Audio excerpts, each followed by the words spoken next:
kamu ada sesuatu yang ditanam di kemaluan, dia bilang, di bagian intim saya.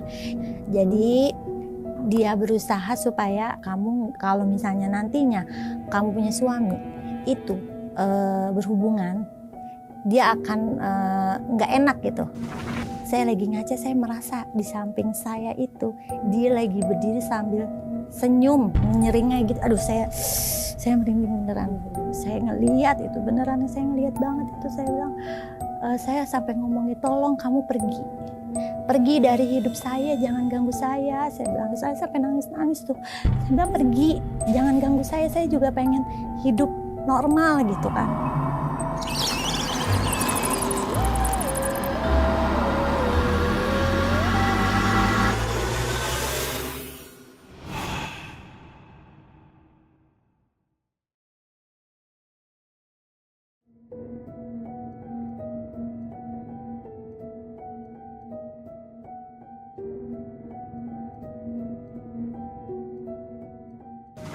Assalamualaikum warahmatullahi wabarakatuh. Ketemu lagi sama gue di Ratna Awalan Channel. Teman-teman, kali ini gue kedatangan narasumber yang bercerita tentang kisahnya, di mana dia selalu diikuti oleh sosok perempuan berkebaya hijau yang mengganggu kehidupannya sampai dengan saat ini. Apa saja teror maupun gangguan yang dialaminya, kita sapa langsung narasumber kita. Mbak Diana, apa kabar Mbak? Iya, baik. Alhamdulillah, kabar saya baik. Baik ya Mbak? Iya. Mbak, ini kan Mbak punya cerita, Mbak tuh diikuti sama sosok ya Mbak ya? Iya, sosok benar. berkebaya hijau. Pakai konde. Iya, jadi kayak disanggul gitu ya. Disanggul. Bukan konde sih. Oh, disanggul, oke. Iya. Mbak, boleh di-spill dikit gak Mbak ceritanya tuh? Iya. Jadi saya dibilang ada sosok perempuan yang selalu mengikuti saya sejak lama sebenarnya. Cuma saya baru merasakan kejadian-kejadian aneh setelah saya bercerai dengan suami saya. Dari situ awal mulanya saya sering banget mengalami hal-hal yang tidak masuk akal. Seperti kalau malam tiba-tiba saya suka rasa sedih, ingin nangis. Nanti setelah saya capek nangis, kayak ada yang meluk saya, ada yang ngusap-ngusap saya, kayak gitu. Oke Mbak, sabar dulu. Nanti bisa diterusin lagi. Iya. Teman-teman, jangan lupa subscribe, komen, dan share, serta bunyikan loncengnya supaya kalian tidak ketinggalan video-video saya yang lainnya. Jangan lupa juga follow Instagram dan TikTok Ratna Awalan Channel.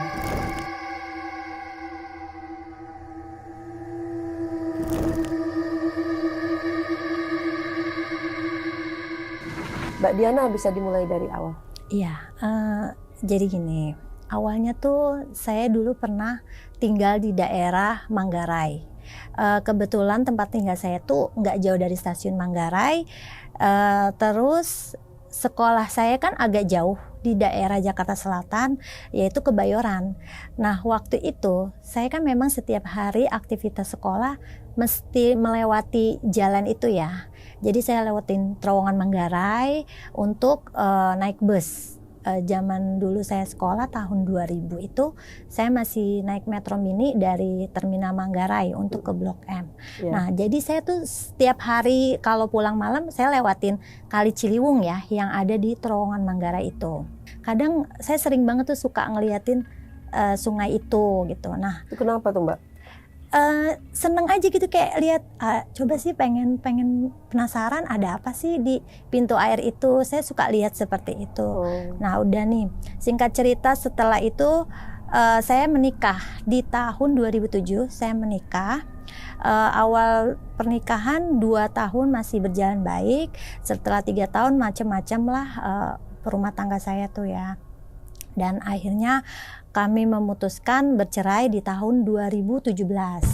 2017 saya bercerai. Nah, setelah itu cuma 2017 saya bercerai.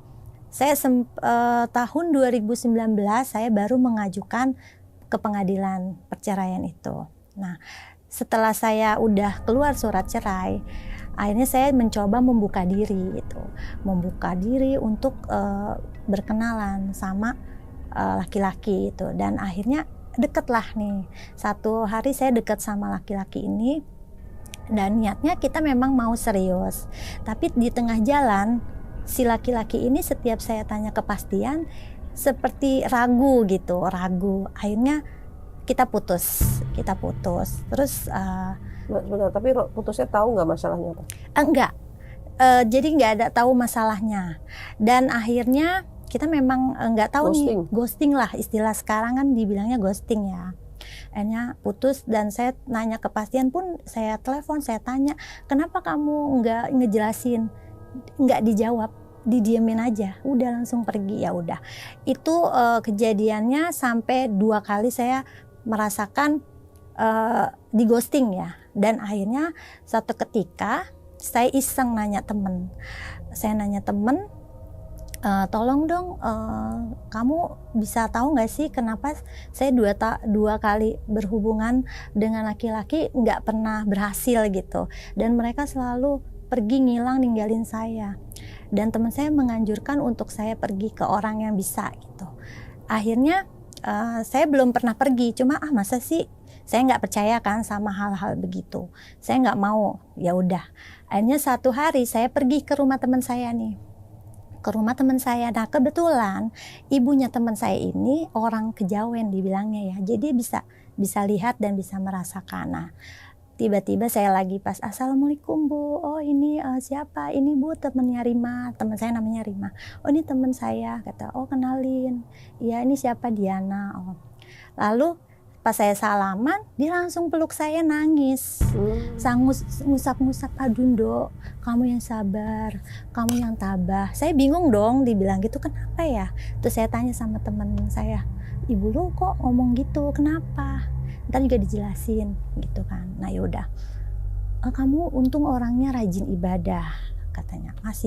Masih suka sholat, ngajinya masih, katanya. Diterusin ya, dilanjutin biar dia nggak gangguin kamu terus.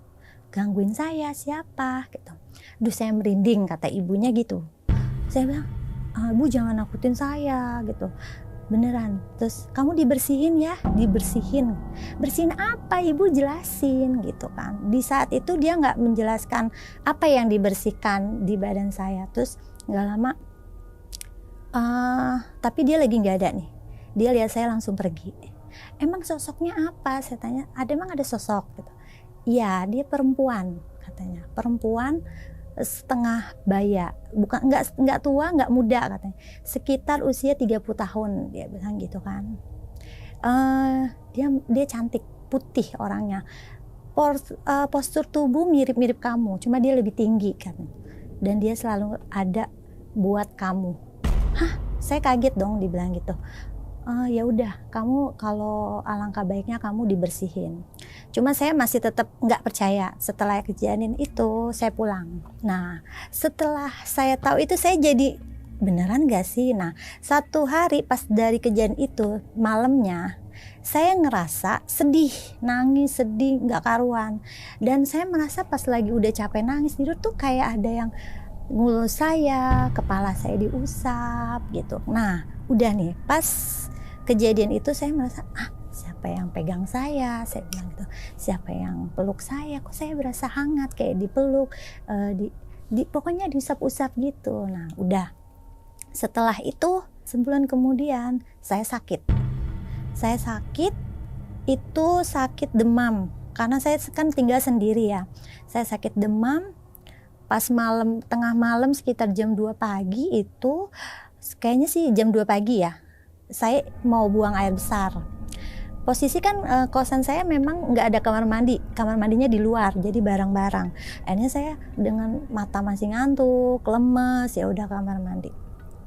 Pas udah saya ke kamar mandi, saya tidur lagi balik. Itu saya ngelihat perempuan lagi tidur sebelah saya. Itu bener, itu tapi dia masih muda, pakainya bajunya kalau nggak salah kayak baju putih. Bukan daster ya, baju putih tapi nggak panjang, cuma saya nggak sekilas sampai bawah karena dia posisinya tidur di sebelah saya sambil begini, jadi tapi dia ngebelakangin saya. Terus karena saya bilang antara saya nggak tahu mimpi nggak tahu enggak, Tapi itu serasa benar gitu ya, serasa benar. Terus akhirnya kan kalau makhluk gitu kasat mata ya, jadi cuma kayak bayangan, terus dia pergi ke pintu. Langsung saya nggak bisa tidur tuh, siapa nih, langsung saya baca-baca doa. Saya udah nggak berani keluar saat itu. Saya bilang gini, itu siapa? Saya bilang kan ya, bener-bener itu takut banget, saya takut banget. Apa itu perempuan yang dibilang teman saya gitu. Nah akhirnya karena kejadian itu saya memutuskan untuk berobat nih. Ya udah saya berobat ke daerah Depok. Di Depok itu ada orang pintar, katanya orang Madura kan paten-paten ya. Ya udah akhirnya dia suami istri. Terus saya tanpa bercerita, dia bilang begini, kamu ya udah lama nih diganggu-ganggu hal ini sebenarnya. Dia nggak akan datang kalau kamunya posisinya lagi bagus, maksudnya ibadahnya lagi rajin. Dia akan datang kalau kamunya lagi sedih, terpuruk. Sebenarnya dia nggak jahat katanya. Hah, saya bilang, yang mana nih yang diomongin gitu. Terus selain itu kamu juga ada kiriman nih, nanti saya bersihin. Terus oh iya kalau dibersihin tuh gimana? Kamu cukup mandi kembang yang saya siapin. Nanti pas hari lahir kamu datang. Hari lahir kamu apa? Nanti mandinya pas hari lahir. Nanti kesini minimal kamu harus mandi 3 kali. Nah udah tuh. Setelah itu saya dikasih kembang kantil buat dimakan sama benang. Benang itu saya suruh pakai di badan, di perut. Karena katanya dia sukanya menggantungnya di perut saya, makanya kamu makannya nggak benar katanya gitu. Akhirnya udah pakai benangnya diikat di pinggang. Saya suruh pakai itu, diikat benang warna-warni. Benang kan tipis. Iya, cuma dia benangnya warna-warni, jadi ada sekitar 20 helai, jadi agak tebel, diikat ke. Nah setelah itu saya juga dikasih minyak kasturi ya, dibilangnya minyak kasturi. Saya suruh pakai kalau mau tidur. Udah tuh setelah saya pulang, karena saya nggak suka wangi minyak kasturi ya, kayak wangi apa sih, terlalu tajam gitu. Terus saya juga kurang percaya, mungkin saya kurang percaya. Memang saya melakukan itu sampai 3 kali mandi. Akhirnya nggak sengaja lagi pas saya buka bersama, saya ketemu teman sekolah. Nah kita ngobrol-ngobrol. Terus dia entah dia ngelantur, entah dia ngantuk gitu, entah ngomongnya benar. Dia kayak orang lagi ngantuk begini, tiba-tiba itu perempuan di belakang lu siapa, selalu ngikutin lu katanya. Itu perempuan pakai kebaya hijau ya, terus rambutnya disanggul. Emang kamu punya mbah buyut yang cantiknya kayak dia katanya. Ini mukanya lagi cantik gitu, tapi dia bisa berubah tua dan itu mempengaruhi aura kamu, dia bilang gitu. Saya dibilang kayak gitu. Makanya kadang-kadang laki-laki yang dekat sama kamu ngelihat kamu tuh nggak suka, nggak. Pokoknya mereka memang awalnya ngelihat kamu cantik, tapi lama-lama dia nggak akan tertarik buat kamu, apalagi di saat kamu meminta kepastian untuk menikah. Jadi dia langsung aura jelek kamu keluar, itu perbuatan ini. Terus karena saya kepikiran sama omongan beberapa orang yang melihat itu, akhirnya saya ke teman saya telepon. Namanya Tiara kan. Tiara, coba tolong, kan kamu lagi di Pasuruan nih, lagi berobat. Coba dong minta sama guru kamu tolong liatin saya gitu. Oh ya udah, coba disuruh kirim foto. Ya udah saya kirim foto. Nggak lama langsung ditelepon. Halo Mbak Diana ya, iya. Panggil saya Bapak aja, dia bilang. Oh iya Pak. Gimana Pak? Aduh, kamu ini lagi kenapa? Kok kayak lagi nggak fokus, sering sedih kata dia, nggak fokus, banyak pikiran. Di mana Diana yang ceria yang dulu katanya. Padahal kan dia nggak kenal saya, masa dia ngomong gitu. Tapi memang saya dulu pembawaannya ceria gitu. Cuma memang sejak kejadian itu saya jadi kepikiran gitu kan. Iya nih Pak, itu kamu harus dibersihkan. Selain itu ada beberapa kiriman juga. Kiriman apa ya? Ya sepertinya dulu ini ada laki-laki yang mengirimkan sesuatu ke kamu, biar kamu tuh nggak disukain cowok lagi gitu, dia nggak senang. Bentuknya apa Pak kalau kayak gitu? Ya semacam semacam sihir lah dia bilang, dan orang ini bergurunya di Banten, ini dapatnya dari Banten katanya. Oh gitu ya Pak, bisa dihilangin dong Pak, bisa, tapi kamu harus kesini, saya nggak bisa ngobatin jarak jauh, tapi saya juga nggak ada waktu buat ke Pasuruan, apalagi itu jauh banget. Saya bilang saya harus kerja. Ya terserah Mbak, karena kalau memang Mbak pengen sembuh, pengen diobatin, silakan datang ke tempat saya. Udah, setelah itu pas saya pulang habis ditelepon malamnya, kaki saya berat. Kaki saya berat sampai nggak bisa jalan. Kayaknya aduh kaki ini kenapa berat, sakit banget sebelah kiri. Terus berat sebelah kiri. Terus tiba-tiba saya tuh kayak ngelihat ada yang jatuh gitu di pojok. Saya ngelihat tuh kayak bayangannya gede. Terus dia di tembok tapi suaranya kenceng banget, buk gitu. Apa itu? Dan kebetulan itu masih sore ya. Sekitar jam 9 lah. Saya kan kalau tidur kadang sejak kejadian itu saya susah tidur. Kadang jam 1 saya baru tidur, jam 2 saya baru tidur. Nah, udah apa sih itu? Nah, pas malamnya saya tidur. Itu kayak ketindihan atau rep-repan ya. Saya ditarik sama makhluk, serem banget itu. Itu bentukannya kayak gundurwo kali ya dibilangnya ya, karena berbulu, matanya merah, hitam, tinggi. Saya ditarik, mukanya serem banget. Saya baca doa di situ. Tolong, saya bilang, saya teriak tuh. Sampai akhirnya pas saya teriak, tetangga pada bangun dong, pada nyamperin, diketok-ketok. Mbak kenapa Mbak gitu. Terus pas gitu saya antara mimpi atau sungguhan saya nggak yakin gitu, nggak tahu lah ya. Karena kan kadang kita kalau ketindihan pun rasanya seperti mau gapai apapun aja susah, mau megang apapun susah. Nah itu yang saya rasain tuh. Setelah itu saya buka pintu, kenapa Mbak? Enggak, saya cuma ini tadi mimpinya buruk. Oh, tapi udah nggak apa-apa. Berarti saya tadi teriak kenceng banget Mbak, katanya. Kenceng banget Mbak teriak.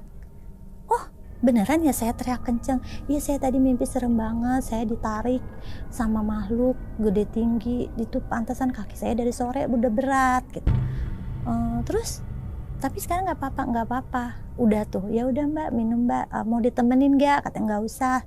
Ya udah saya tutup lagi, nggak bisa tidur tuh, tapi saya langsung wudhu aja lah, sholat dah. Saya bilang sholat tahajud aja. Akhirnya saya ngambil wudhu, saya sholat tahajud karena saya nggak bisa tidur dari mimpi itu. Setelah kejadian itu, saya jadi mikir lagi, apa perlu diruqyah ya? Akhirnya saya cari info ke adik saya. Kamu punya kenalan orang bisa ruqyah nggak gitu? Ruqyah kan karena dia orangnya tinggalnya banyak teman-teman yang ustadz gitu. Emang siapa yang mau diruqyah? Katanya. Gua mau diruqyah. Emang lu kenapa? Ya enggak, kayaknya perlu juga nih diruqyah. Sampai akhirnya ya udah dikasih lah nomor telepon. Terus saya langsung telepon, saya hubungi bapak. Saya lupa nama bapaknya ya, cuma dia rumahnya di daerah Warakas, kan deket banget tuh ke saya. Bapak rumahnya di mana? Di Warakas. Oh kebetulan saya deket, saya di Sunter. Siapa yang mau diruqyah Mbak? Saya yang mau diruqyah. Tapi kalau diruqyah mau di mana? Dia bilang gitu. Ya paling di kosan saya atau di rumah bapak. Saya bisa kok ke rumah. Tapi kan namanya ruqyah, saya perempuan, dia laki-laki, apalagi di kamar. Nggak apa-apa tuh Pak gitu. Nggak apa-apa kok, tenang aja Mbak, saya nggak akan gimana gitu. Oh gitu. Ya udah, akhirnya janjian untuk bapak itu ngeruqyah saya. Setelah itu datang, dia telepon, Mbak, kira-kira saya jam berapa bisa ke rumah? Mungkin jam abis isya boleh. Kalau abis maghrib kan tanggung karena mau isya. Oh yaudah, abis isya saya ke rumah. Nah setelah itu datang, terus waktu di ruqyah saya nggak ngerasain apa-apa ya. Dia bilang, saya nggak ngerasa apa sih di ruqyah gitu. Nggak ada efek. Jadi kayak kan kata dia, Mbak coba kakinya berasa hangat gak? Kan kalau di ruqyah kan dipegang kaki ada rasa hangat gak? Terus saya suruh merem ya Mbak, merem mata, saya merem, terus nunduk duduk bersila sambil begini nih katanya, duduk sila sambil begini, rileks ya Mbak gitu.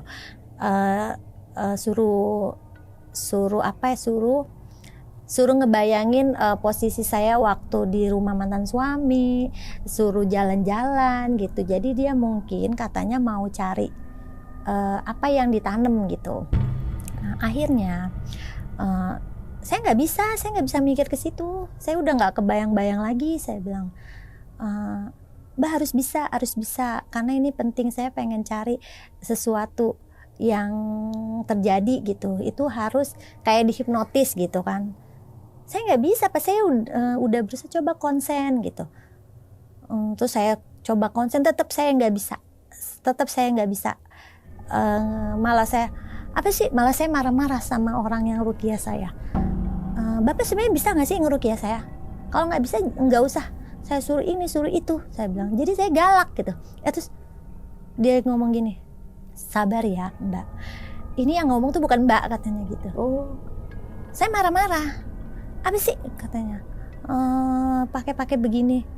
Ini benar nggak sih begitu? Tapi itu sebenarnya bukan saya katanya ngomong.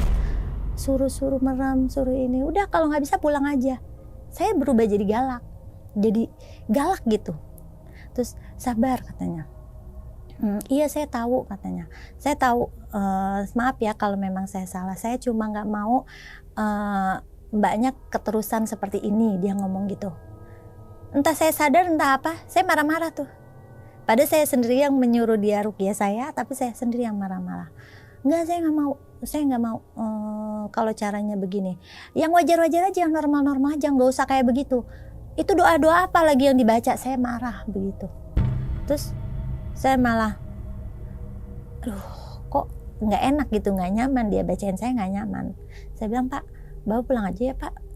Kok tiba-tiba saya ngantuk. Itu sebenarnya efeknya katanya. Kok tiba-tiba saya ngantuk ya? Saya ngantuk.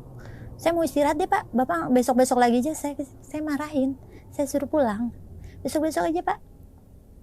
Terus dia ketawa. Ya udah. Besok saya balik lagi. Ini saya dikasih air di botol. Dia bilang beli air aqua. Dikasih obat bubuk warnanya hijau. Itu kayak jamu apa gitu ya. Saya suruh buat mandi, cuci muka, buat minum. Setelah itu saya coba tuh, besoknya saya coba, saya minum, saya mandi pakai air itu.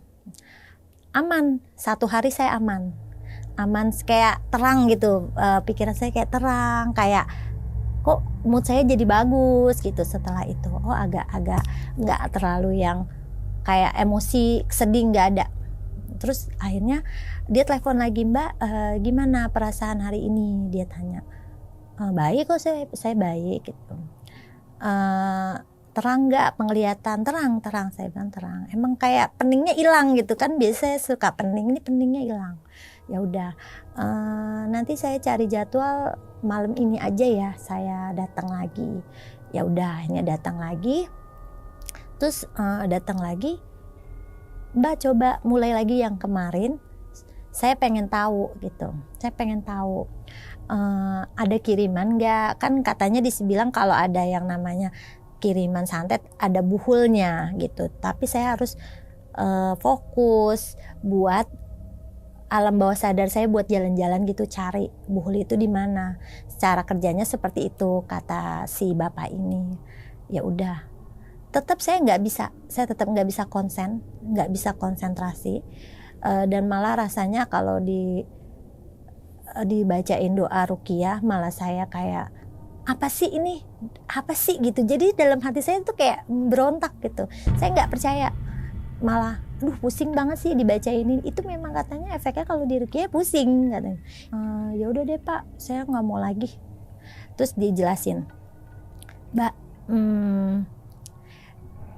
kalau menurut saya Mbak harus sering nih di ruqyah biar yang ngikutin mbaknya tuh pergi, karena ini orang dia udah mendaging banget ke mbaknya.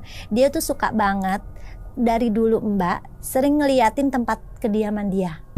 Ke tempat kediaman dia yang mana? Mungkin yang dimaksud tuh Sungai Ciliwung itu, cuma kan saya nggak ngeh ke sana. Iya Mbak, sering-sering aja baca doa ruqyah. Terus akhirnya dia minta ruqyah saya lagi, saya nggak mau. Saya nggak mau karena saya nggak yakin lah, saya nggak merasa apa sih cuma begitu doang gitu sih, kayak meremehkan gitu, karena saya merasa ngeberontak dengan bacaan ruqyah. Udah setelah kejadian itu saya cuma merasa ya apa ya, agak enakan aja beberapa bulan tuh agak enak setelah ruqyah. Kemungkinan 2 bulan, sekitar 2 bulan saya agak enak badannya habis di ruqyah. Nah, singkat cerita setelah kejadian itu, jadi ini tuh sebenarnya saya ngalamin kejadian ini dari tahun 2019 sih, lebih tepatnya 2019.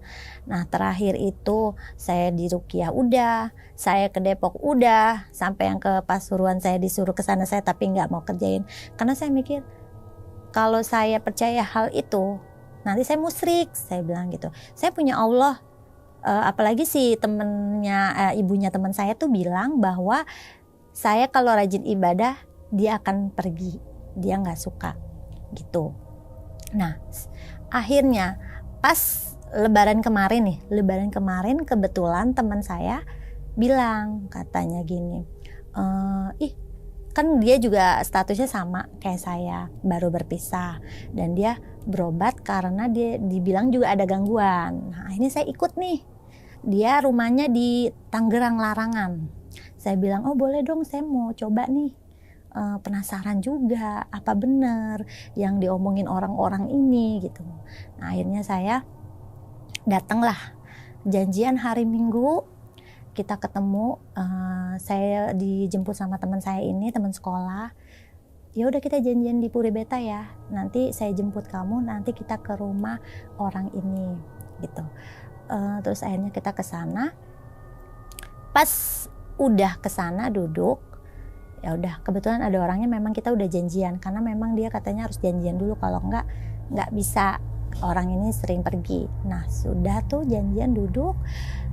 Terus dia sambil nunduk gini, mbaknya ini single ya? Dia nanya, iya single. Tinggal di mana? Di Sunter Pak. Oh di Sunter. Itu kosan ya rumahnya? Saya pada nggak cerita loh. Itu kosan ya? Iya kosan. Kamarnya banyak ya? Tapi kok nggak ada kamar mandi dalam? Dia bilang. Iya memang kamar mandinya di luar. Terus itu pas pintu masuk, pokoknya dia gambarin posisi kontrakan saya padahal saya nggak cerita.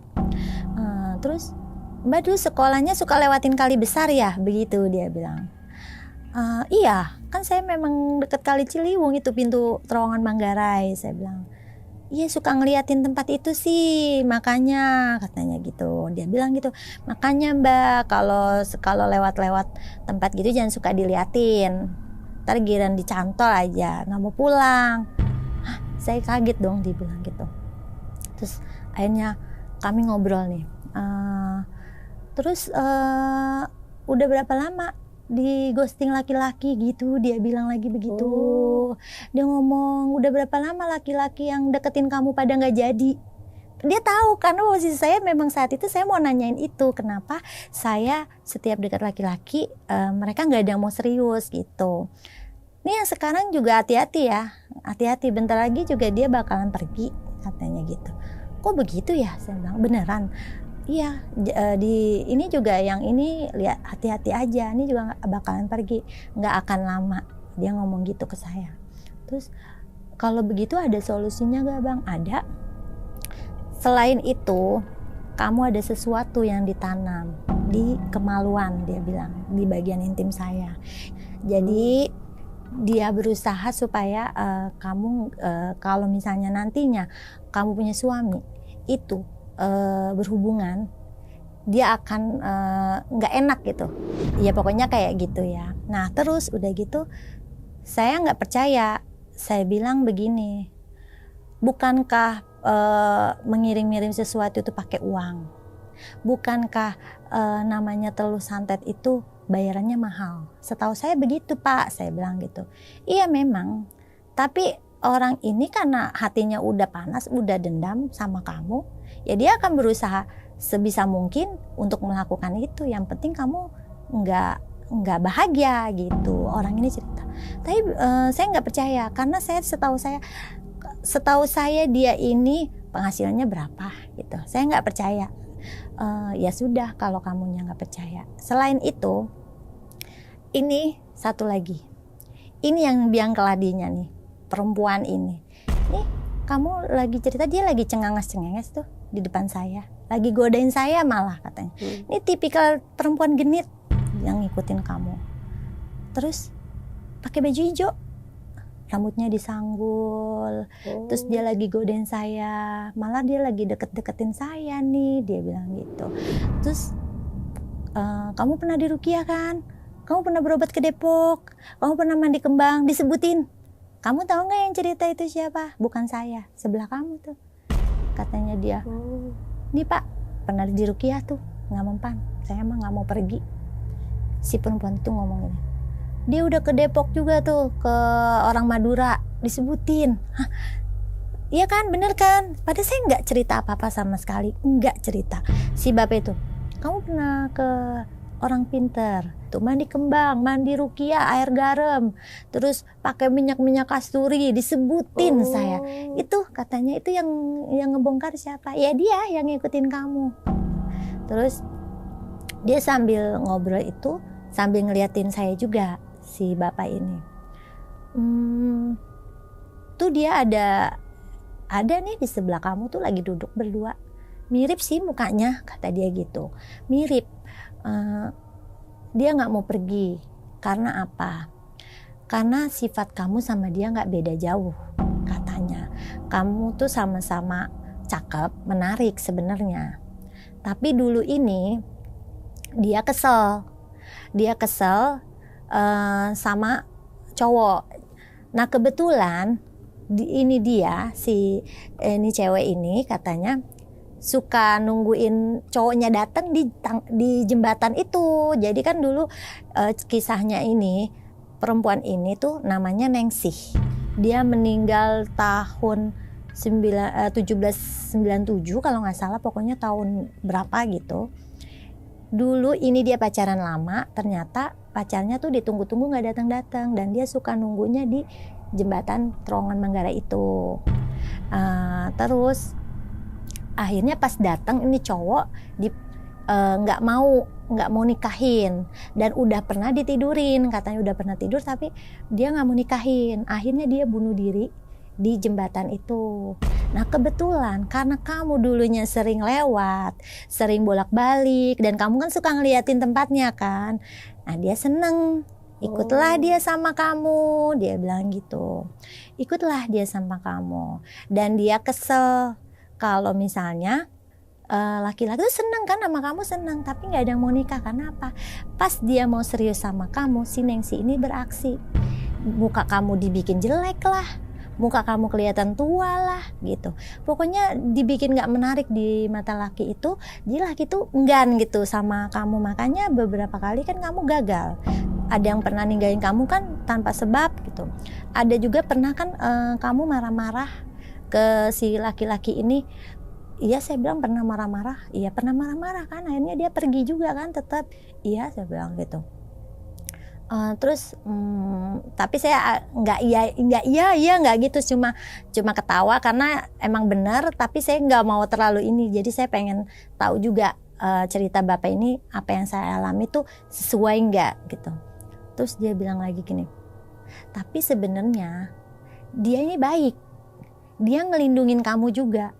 Makanya dibilang kamu selama bercerai dari suami kamu selalu gampang kan nyari kerja. Dan memang alhamdulillah setiap saya tahun 2000 saya setiap kerja, ngelamar kerja langsung diterima sampai waktu saya kena COVID aja, saya kena PHK, saya nggak sempat nganggur. Orang lain masih nganggur, saya nggak sempat nganggur. Saya tetap kerja, saya tetap besok ngelamar saya langsung diterima. Itu siapa yang bantu? Dia, begitu. Orang enggak, saya dibantu sama Allah, saya bilang gitu. Ya memang dibantu sama Allah, tapi Nengsi ini ikut andil, dia ikut melindungi kamu, dia memberi keberuntungan juga buat kamu. Saya nggak bilang gitu, saya gituin kan. Tetap semua hidup saya yang mempermudah cuma Allah, saya bilang gitu. Saya nggak percaya sama dia. Orang dia memang bantu kamu, katanya ibaratnya ada keberuntungan di hidup kamu itu dibantu dia. Dia sebenarnya baik sama kamu, dia ngelindungi itu. Cuma dia nggak suka kalau kamu dekat-dekat sama laki-laki, gitu. Dia nggak suka kamu menikah, intinya itu. Dia pengen kamu tuh dekat sama laki-laki. Jadi laki-laki itu sebenarnya bukan kamu yang dia yang jahat sama kamu, tapi kamu yang jahat sama dia. Jadi kamu dibikin marah-marah waktu kalian udah ngomong yang pasti-pasti. Misalnya kamu minta kepastian, terus tapi tiba-tiba emosi kamu nggak stabil nih. Kamu suka marah-marah. Memang iya, emosi saya suka, mood saya suka berubah-berubah, dibikin emosi, kadang kesel gitu kalau ngelihat dia, saya suka kesel. Jadi apapun yang diusahakan ke saya nggak terima gitu. Jadi akhirnya udahlah kalau kamu tuh kayak gini, kayak nggak cocok jadi istri begitu, karena kamu terlalu keras, terlalu batu gitu. Nah itu sebenarnya itu dia yang bikin. Tapi keberuntungannya ya itu, dia ngelindungi kamu. Dia sebenarnya ada baiknya katanya. Sekarang pun dia masih ada nih di sini. Udah nih. Saya cerita lama tuh sama si bapak itu. Udah gitu dia bilang gini, ya udah caranya gimana bang, bisa nggak dihilangin? Saya cuma pengen dia pergi, jangan ngikutin saya terus.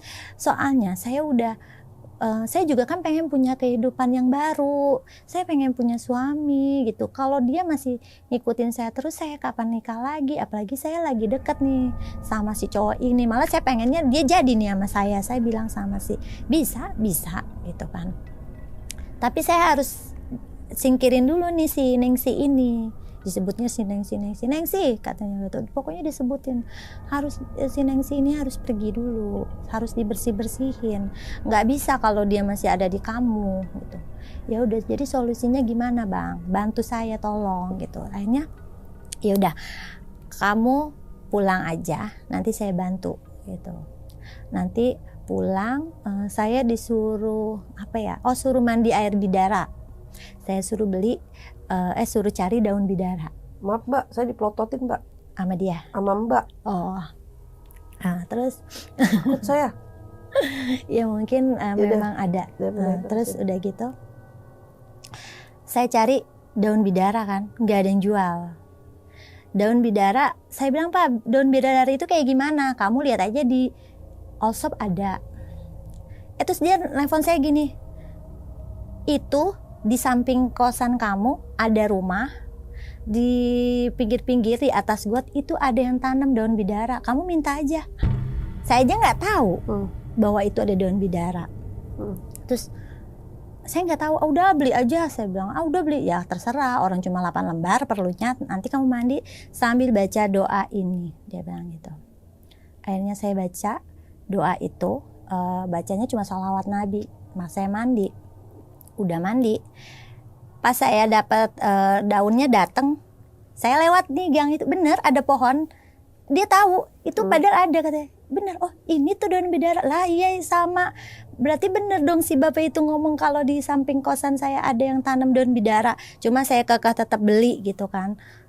Oh bener dia, saya baru nge, ya udahlah saya udah beli gitu. Terus saya mandi, malamnya dia telepon lagi, kamu udah mandi? Udah. Coba katanya dilihat malam-malamnya saya tuh pas mau tidur itu bener-bener dinampakin. Ya itu bener, perempuan pakai baju kebaya hijau disanggut, cuma penampakan begitu kan nggak yang real kayak kita begini fisik ya, hanya bayangan. Itu pas saya lagi ngaca, saya merasa di samping saya itu dia lagi berdiri sambil senyum menyeringai gitu. Aduh saya merinding beneran.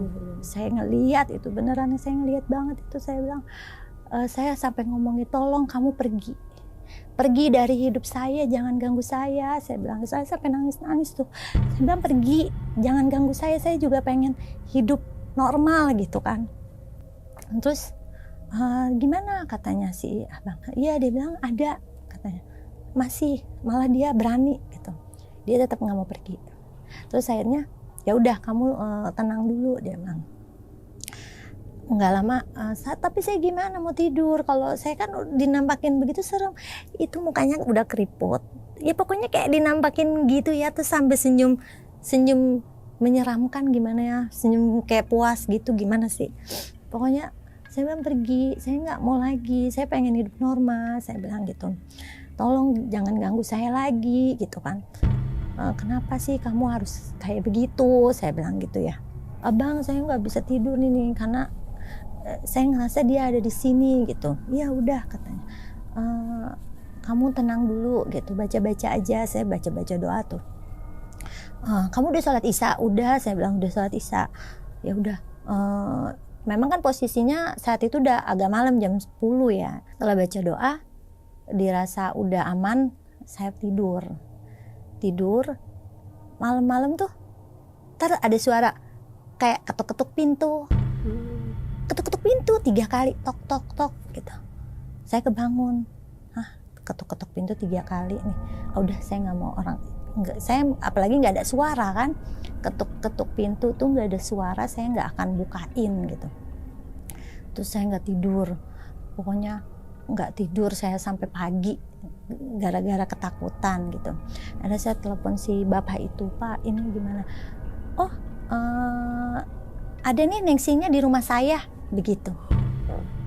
Itu nengsinya katanya di rumah saya tuh lagi duduk, dia kan waktu itu posisi saya lagi nanya-nanya, dia di ruang khusus rumah kayu.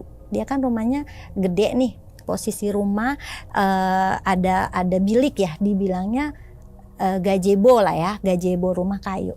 Ternyata katanya ada nih nengsinya di rumah saya. Begitu, lagi duduk di rumah kayu. Dia bilang, kamu mau caranya gimana pun saya nggak akan pergi dari dia. Begitu. Makanya dia bilang, saya nggak mau pergi. Nantangin dia nantangin, bener nantangin, dia nggak mau pergi. Saya nggak mau pergi, saya mau tetap sama dia. Saya udah mendaging, saya udah suka sama dia. Saya nggak mau pergi dari dia. Dia udah seperti apa sih namanya, bagian dari saya. Dia cocok sama saya, sambil ketawa katanya, dia bilang sama si bapak itu, ada di rumah. Iya, makanya. Terus ya udah deh, biarin di rumah bapak aja, jangan di saya bilang gitu. Iya, dia lagi di rumah saya karena apa? Semalam saya memang lagi coba ngusir yang pas kejadian itu. Ternyata dia pindah ke rumah saya tuh. Suruh pulang kata si bapak itu gitu. Dia nggak mau, orang dia nggak mau. Dia suruh pergi, maksud saya suruh balik lagi. Nah terus akhirnya seminggu kemudian itu katanya dia masih di rumah kayu. Di videoin kan, apa sih bang di videoin? Ya itu posisinya dia lagi diri di situ. Di videoin, dikirimin foto saya sama si bapak itu. Ngapain saya kirimin foto begitu, foto rumah kayu? Ya itu nengsinya lagi di situ katanya. Terus ya udah. Emang gimana caranya biar dia bisa ninggalin saya gitu. Saya kan nggak mau, saya kan kalau memang ada sesuatu yang bisa dia pergi nggak apa-apa, kita coba lakukan. Nah akhirnya si bapak ini bilang, dia bisa. Kita harus ke tempat sungai dia mati bunuh diri. Kita harus tabur bunga, terus tapi harus ada kayak potong ayam apa gitu ya. Pokoknya ritual-ritual lah ya. Ribet banget, saya bilang gitu ya, mau pesen bunga nggak, dia bilang gitu. Terserah sih, kalau misalnya kamu, itu kan semua keputusan ada di kamu. Kalau kamu memang merasa dia mengganggu kamu, ya udah lakukan yang dia minta. Saya suruh beli bunga apa, saya suruh taburin di sungai itu, terus suruh potong ayam apa gitu. Cuma memang dia belum jelasin karena saya belum ketemu waktu itu. Karena posisinya masih lebaran ya, jadi kan saya merasa puasa, waktu itu masih puasa kan, ya udah nanti aja habis lebaran, saya bilang gitu. Nanti aja deh Pak, habis lebaran kita coba. Ya nanti kalau mau saya temenin, saya bantuin. Jadi pengen disempurnakan karena kan dia matinya dia bunuh diri gara-gara cowok. Terus dia juga seneng karena kamu sering ngeliatin tempat tinggal dia, makanya dia nggak mau pergi dari kamu. Terus dikerjain Karena saya merasa nggak percaya, saya nggak ngerjain itu. Saya nggak pernah melakukan itu karena menurut saya musyrik gitu. Enggak lah, saya punya Allah. Saya pengen sembuh dengan cara saya aja, saya bilang. Terus kata bapak itu, dia nggak komen dan saya sampai ngomong. Saya ngomong ke sendiri gitu. Kalau kamu memang baik untuk saya, tapi jangan gangguin saya lagi. Kalau kamu mengganggu hidup saya atau membuat hidup saya ke depannya lebih nggak bagus, mendingin tinggalin saya. Saya sampai ngomong gitu ke diri saya sendiri. Tolong jangan ganggu saya lagi. Akhirnya kan sekarang saya lagi coba, maksudnya sholatnya dirajinin, ngaji gitu. Saya pengen dengan cara saya sendiri aja. Saya nggak mau melakukan apapun yang orang-orang itu bilang. Inilah itu, meskipun banyak gitu yang bilang bahwa bukan 1-2 orang loh yang bilang sosok ini. Berarti kan mereka ngelihat semua. Termasuk saya akhirnya dikasih lihat. Karena kenapa dia ngasih lihat saya? Si bapak itu bilang saya udah ngebongkar dia. Oh. Gitu. Karena saya ngebongkar itu ke kamu. Jadi dia pengen menunjukkan bahwa dia benar ada. Makanya dia menampakkan dirinya ke kamu. Begitu. Mbak Diana, kan Mbak Diana ini kejadiannya setelah bercerai ya? Iya. Tapi sebelum bercerai itu sama sekali nggak ada gangguan? Nggak ada gangguan. Oh ada sekali. 2 kali lah ya, 2 kali. Gangguannya itu pertama waktu saya melahirkan anak pertama. Itu saya kan di rumah sakit Husada ya. Saya melahirkan di rumah sakit Husada tahun 2007. Pulang dari melahirkan saya banyak kutu saya banyak banget, padahal saya nggak berkutu, kutunya banyak. Lalu saya coba pakai peditok 2 botol, saya ungkep nih rambut. Pas udah lagi diungkep lah ya, kalau dibilang diungkep pakai handuk kutu, tiba-tiba dari belakang terbang perempuan, ketawain saya dari belakang. Dia ketawa gitu suara ketawa kuntilanak seperti apa sih gitu. Dia ketawain saya bilang, saya nyari siapa yang ketawa, pas di belakang saya, dan dia posisi ketawanya tuh kayak sambil pergi gitu loh. Saya kaget dong, kutunya besoknya nggak ada, bersih sama sekali, nggak ada kutu. Iya, ikut dia banyak kutu berarti dia banyak kutunya. Saya habis melahirkan. Itu 1. Kedua, pas saya melahirkan anak kedua, itu kan saya posisinya saya posisi pembukaan lama ya. Saya dari pembukaan jam 9 pagi itu belum melahirkan, padahal saya udah darah, dibilangnya kembar darah udah keluar banyak, saya udah lemas. Lalu saya dibawa ke puskesmas. Terus di puskesmas pun sekitar dari jam 9 pagi sampai jam 1 malam itu saya belum keluar. Lalu saya ke kamar mandi pengen pipis, saya bilang mau ke kamar mandi pipis ya gitu. Padahal darah udah banyak tuh, di kain saya aja udah banyak darah. Itu saya lihat lagi di kamar mandi, entah itu hantu yang ngikutin saya, entah itu hantu kamar mandi ya. Perempuan rambutnya panjang di belakang saya. Dia lagi di belakang saya lagi mau pembukaan melahirkan. Dia ketawa, ngetawain cekikikan, gitu. Waktu itu nggak ngerti kalau itu tempel. Bener, yang nempel ya. Kayaknya, jadi dia memang suka begitu. Jadi di posisi saya habis melahirkan kan bau anyir darah. Saya rasa sih itu karena posisi ketawanya tuh di belakang saya terus gitu. Cuma ini penampakan yang asli yang dikasih tahu beberapa orang bahwa dia tuh berkebaya hijau, itu benar-benar ditampakkan setelah ke yang terakhir itu kan. Benar. Setelah saya berobat yang terakhir, dia ngerasa udah dibongkar nih. Karena udah dibongkar. Benar. Jadi lo biar tahu nih, gue tuh ada seperti ini. Kalau sekarang apa yang dirasakan, Mbak?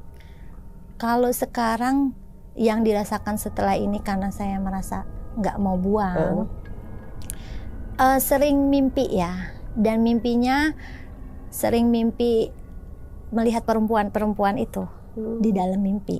Setelah mimpi badan saya memar. Ini memar nih kemarin.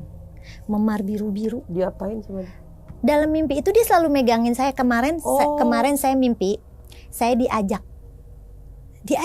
Jadi gini, dalam mimpi itu saya bilang begini, saya pergi kalau nggak salah saya pergi ke Manggarai, rumah saya yang dulu. Posisinya di rumah saya Manggarai dulu nih. Saya pergi, terus yuk pulang. Kamu saya anterin ya pulang. Ada perempuan nih. Perempuan ini ngajakin saya bareng pulang. Cuma mukanya samar-samar, kan dalam mimpi kita nggak bisa negesin ya kan. Ayo pulang saya anterin.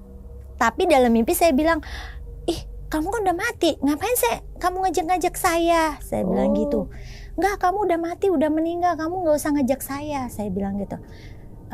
Enggak, saya anterin doang, kamu sampai pulang ke rumah Sunter. Saya nggak mau. Itu saya mimpi sekitar jam 3 pagi karena saya kebangun. Habis mimpi itu saya kebangun, langsung saya sholat tahajud tuh. Terus udah gitu saya mimpi. Lalu dalam mimpi itu saya minta tolong orang di warung, Pak minta tolong lindungi saya, karena setahu saya perempuan itu dalam mimpi saya udah mati, masa dia mau ngajak saya pulang gitu. Oh ya udah, tunggu di sini. Saya nunggu di warung itu, dan perempuan itu pergi dengan tiba-tiba mukanya berubah jadi seram, ininya hitam, yang kayak ibu tadi bilang, ininya hitam. Aduh, saya merinding. Ininya hitam, mukanya pucat. Dia langsung senyum gitu karena merasa saya nggak ke bawah ya. Dia langsung pergi. Tapi sambil nengok begini, begituin saya, ngeliatin. Kayak dia merasa gimana gitu. Berarti kalau habis mimpi dia biru-biru? Iya, ini pada biru.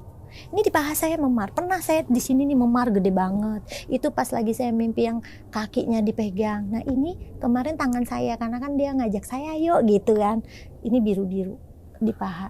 Gitu. Ini teman-teman mau percaya atau enggak ya, tapi saya sebelum syuting ini kan ngobrol sama Mbak nih. Kebetulan lampu belum nyala nih. Saya lihat muka Mbak tuh lebih tua gitu. Nah pas saya ngobrol udah syuting kok tiba-tiba Mbak cantik, nggak seperti yang pertama saya lihat gitu. Ini disclaimer teman-teman saya, tapi melihat itu. Yang kedua, ketika tadi lagi ngobrolin sama Pak siapa tadi yang terakhir? Pak Hamim itu, Mbak tiba-tiba melototin saya tuh. Saya takut juga itu Mbak. Ya mudah-mudahan memang menurut saya sih kita percaya sama Allah. Jangan percaya sama hal-hal yang lain ya. Jangan pernah menyekutukan Allah. Ya, insya Allah mudah-mudahan Mbak diberi pertolongan sama Allah. Amin. Ya berdoa terus, mendekatkan diri kepada Allah. Mudah-mudahan yang selama ini deketin Mbak itu ya pergi dengan sendiri. Iya. Ada lagi yang mau disampaikan Mbak? Udah sih, karena kan memang ini kejadiannya pas baru kemarin aja yang terakhir ini. Oke, terima kasih banyak Mbak Diana. Semoga Mbak Diana sabar ya. Iya. Oke teman-teman, terima kasih. Diambil yang baiknya, dibuang yang buruknya. Assalamualaikum warahmatullahi wabarakatuh. Bye.